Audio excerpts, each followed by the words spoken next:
Guys, good afternoon. Welcome back sa aking YouTube channel. For today's video, check natin ang 2024 Honda City 1.5 RS CVT Meteoroid Gray. So ito yung top of the line variant ng ating Honda City. So ang kanyang price nga pala is 1,128,000 pesos. Additional 20,000 pag platinum white pearl. So tour ko na kayo ngayon dito sa harap. So naka LED headlights na siya with daytime running lights, LED fog lamps, RS design front grille. So kung manonotice nyo, nagkaroon siya ng kumbaga naka-emboss yung lower bumper para mas maging sporty yung itsura niya. The same time, yung upper portion naman naka-glossy black. So nagkaroon siya ng resemblance dun sa 10th gen na Honda Civic. Ayan. Then regarding naman sa engine, 1.5 CVT or 7-speed automatic, then 121 horsepower, 145 Newton meters of torque, front wheel drive. Tour ko na kayo ngayon sa passenger side. So naka 16-inch RS design alloy wheels tayo, then ventilated disc na ang ating brake sa harap, then ang kanyang suspension is MacPherson strut. Ground clearance is 134mm with additional side skirt na siya. Signal lights is nasa side mirror na rin. Naka-door integrated ng ating side mirror para iwas blind spots. Then, body color na ang ating door handles. Sa likod naman, naka-drum brake tayo. Then, torsion beam ang ating suspension sa likod.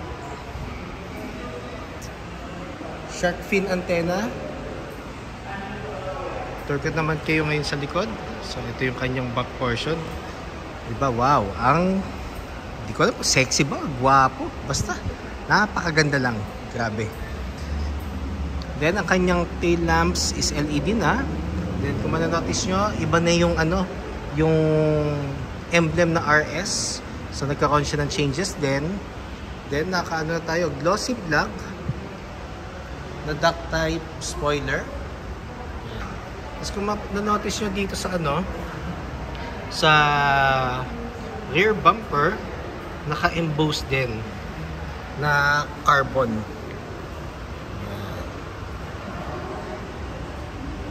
Reverse camera, meron na rin siya. So ito, wala pa siyang backup sensor pero may option naman. So we offer backup sensors naman dito just in case na gusto nyong magpa-install. So, pakita ko lang yung compartment space. So, 519 liters of cargo space. So, ito yung isa sa mga best feature or asset ni Honda City. Yung kanyang space sa likod. Then, dito nakalagay yung kanyang spare tire which is donut type. Then, fuel tank capacity is 40 liters. Yan. Then, ang nilalagay lang rin naman natin or sinasuggest namin sa mga unit owners is unleaded. Yan. Kung gusto nyo mag-higher octane like premium or 97 octane, kailangan all the way, yun na yung octane na gagamitin mo. Hindi pwedeng 91, 95, 95, 91, yung mga ganong scenario. Yun. Tapos, tour ko na kayo ngayon sa second row seats. Yan. So, urethane ang texture natin dito sa sides with leather with red accent. Yan. Tapos ang newest feature ngayon ng Honda City natin, full leather na siya for RS variant with red stitches. Yung nauna kasi is leather and suede. So binalik ni Honda yung full genuine leather sa mga seats. Then, black na ang ating ceiling. Yan. Para mas ma-emphasize niya yung sporty look. Tsaka iwas na rin, iwas dumi sa loob. Kasi kadalasan kasi ang ceiling natin is yung more on light gray. Yan. Tapos meron na rin siyang armrest with 2 cup holders. Meron na rin siyang aircon vent dito sa middle section with 2 power outlet na 12 volts. Yan. So kung mananotice siya, yan o. Very spacious ang ating interior space. So yun yung ano rin, advantage si Honda. Maluluwag ang units natin. So ano na rin pala siya guys, may remote engine start na rin siya na feature, which is pag pinark mo siya sa open space and mainit ang loob mo, meron ka lang pipindutin sa smart key para at least ma-on mo na yung aircon. Pero 10 minutes without activity, automatic mag-off yung makina. Yan. Pero yung ano, yung remote engine start, normally sa ano lang siya, sa pag-cool lang ng cabin. Pero regarding paanda rin, i-ano mo pa rin siya. I-press mo pa rin yung start button. Yan. Tapos, smart entry na siya. So, pipindutin lang natin to. Pag gusto natin lock yung unit, and pag dala natin ng smart key, lagay lang natin yung kamay natin sa door handle, at mag-open na siya. Then, ito naman yung driver side. Ayan. So, meron na tayong power folding button for the side mirrors. And for the side mirror itself, left and right ang adjustment. Ito yung knob. Central door lock. Power windows. So, pakita ko lang yung ano, yung front seats. Ayan.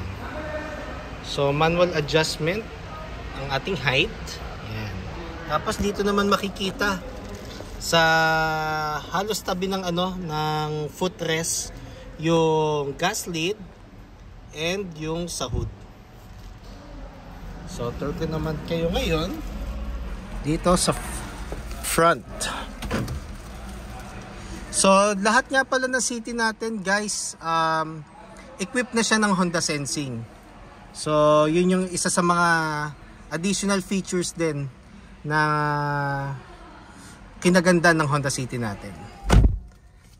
Yan. So ito yung ating panel. So mix siya ng analog and digital sa gitna. Colored na nga pala ang digital ano natin portion doon sa panel natin. Then regarding naman sa steering wheel, so leather na yung cover ng steering wheel natin. Then audio control, hands-free telephone assist. And ito naman yung sa mga Honda Sensing and cruise control.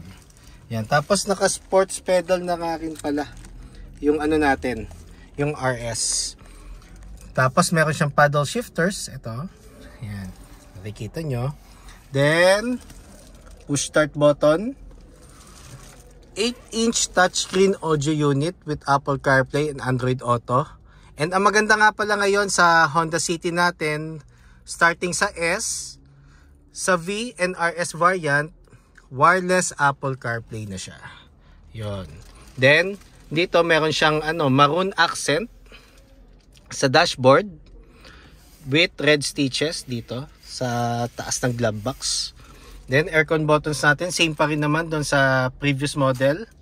So, ito yung on. Yan. Tapos, nandyan yung fan and thermostat. Then, USB ports. Then, power outlet again dito. So, pwede ka magpakabit ng dashcam basta plug and play. No problem. Basta dito manggagaling yung power source. Then, 2 cup holders. Yan. Tapos, meron tayong icon button para maging mas fuel efficient ang consumption natin. Just in case na city driving, chill lang, di ka nagmamadali, pwede mang-on yung icon button. Then tong portion na to, dito mo lalagay yung manual key just in case ma-discharge yung battery mo para ma-shift mo siya to neutral. So meron tayong park, reverse, neutral, drive, and sports mode. Then traditional handbrake. So kung mag-handbrake nga pala tayo guys, yung pinakamataas. Kasi pag medyo hindi siya nakasagad sa taas, may tendency gumalaw pa rin ang unit mo. Yun lang. So makaramdaman mo naman siya just in case na ma-encounter mo yung ganong scenario. Then armrest. So leather na rin siya. Tapos meron tayong console box dito.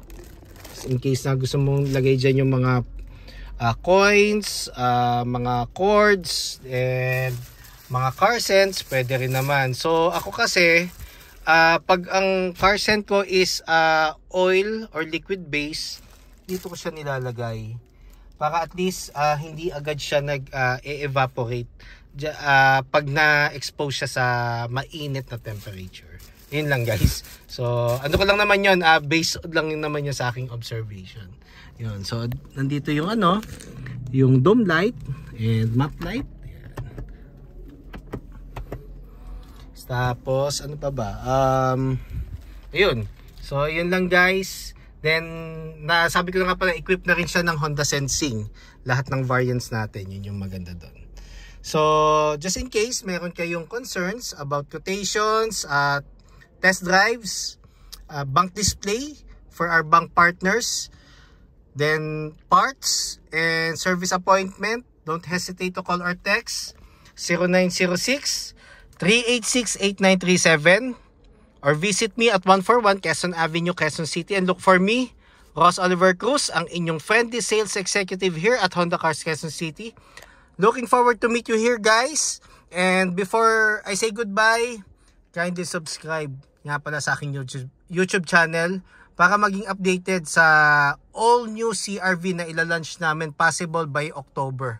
So pero malamang yan next month i-market na namin siya. Hopefully mabibigay na sa amin yung information regarding sa CR-V para at least ma-market na namin siya within next month. So yun lang guys. Thank you and God bless.